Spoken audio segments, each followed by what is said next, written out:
Ever heard that letting your Porsche sit idle could cost you more than taking it for a spin?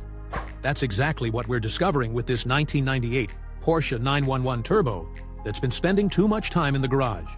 These legendary machines aren't meant to be museum pieces, they're built to perform. Call 267-279-9477 or visit www.doylestownautoshop.com for your appointment today. When these high-performance cars sit unused, problems start creeping in. Take this 911 Turbo, for instance. It's developed misfires that trace back to neglect, not high mileage. The spark plugs have deteriorated, the plug wires have weakened, and the fuel injectors aren't performing at their best. Getting to these parts isn't a walk in the park either. The engine design requires removing multiple components just to access these essential elements. Think of it like an athlete who stops training. Everything starts to deteriorate. Regular driving keeps fluids circulating, seals lubricated, and components working as they should.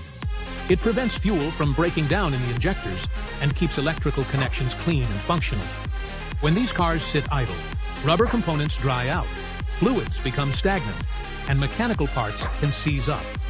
The solution is simple but often overlooked. Drive your Porsche regularly. These cars were engineered for the road, not the garage. A weekly drive does more than just put a smile on your face. It's preventive maintenance in its purest form.